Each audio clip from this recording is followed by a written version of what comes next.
citrus at mint combo. Medyo amoy Sprite. Refreshing at energizing. Kasing presko ng hangin sa madaling araw. Gusto mo yun? Latafa Maahir Legacy. Wala na akong full bottle. Nabenta na rin namin yung empty bottle kaya decant na lang ipapakita ko dito. Sa video na to pag-uusapan natin ang note breakdown, scent profile, performance, wearability, age suitability, tsaka yung presyo.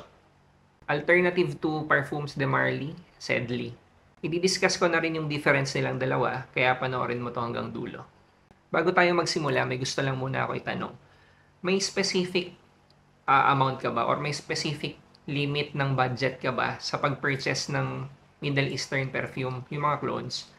Sumagi lang sa isip ko kasi lately napapansin ko medyo tumataas na, medyo nagiging pricey yung ibang mga Middle Eastern na clones.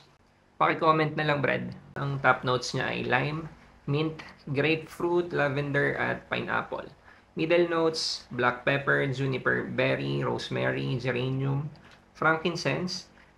Base notes, ambroxan, oak moss, vetiver, tonka bean, at kashmiran. Ang syrup. Fresh citrus sa opening, literal na blast ng citrus.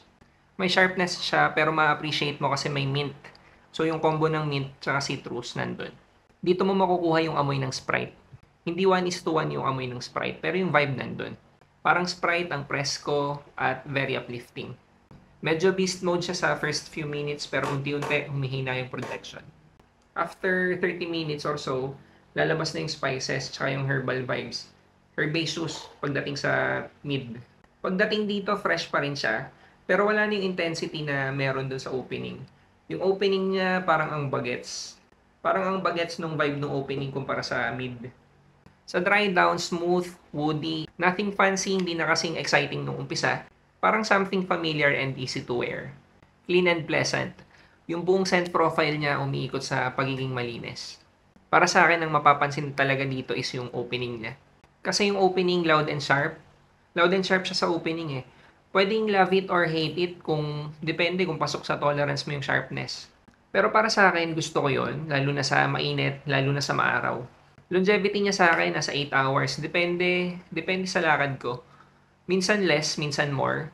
Madalas kasi sa mainit ko talaga to ginagamit eh. Kaya normally, pwedeng mas maiksi sa 8 hours.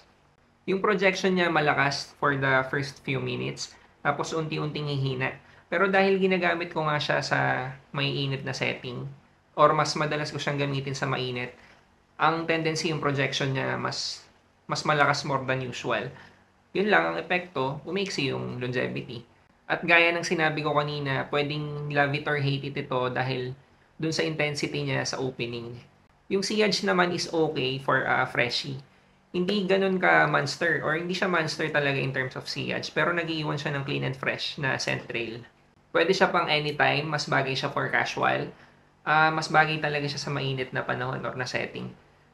Sa akin yung dating nito or yung wearability nito, similar dun sa kung kailan mo ginagamit at kung kailan mo sinusuot si Afnan Touratin Blue. In terms of age suitability, para sa akin bagay siya 20s and up. For a 100 ml bottle, ang price range nito sa e-commerce nasa 1,800 pataas. E-commerce meaning Shopee, Lazada, TikTok. Kapag outside e-commerce, definitely mas mura ng bahagya. Kasi sa e-commerce may additional charges yan eh. Kaya mas tumataas talaga yung presyo kapag doon mo binibili. Tsaka syempre may shipping fee pa. In terms of scent profile, pareho si Sedley tsaka si Maahir Legacy na may Sprite na vibe sa opening. So, yun yung identity ni Sedley eh. May laging na-mention yun na lemon lime. So, medyo malapit sa amoy ng Sprite. Katulad ng sinabi ko kanina, hindi 1:1 yung amoy niya sa Sprite pero may vibe. Si Maahir Legacy, may ganun din. Ang difference nila sa scent profile, si Sedley, as expected, smoother yung scent transition all throughout. Opening, mid, hanggang dry down. Yung dry down niya, tsaka yung mid, richer. In terms of performance, pagdating sa projection, medyo malaki ang agwat. Lamang si Sedley. Pagdating sa longevity, lamang si Sedley pero hindi ganun kalaki ang agwat.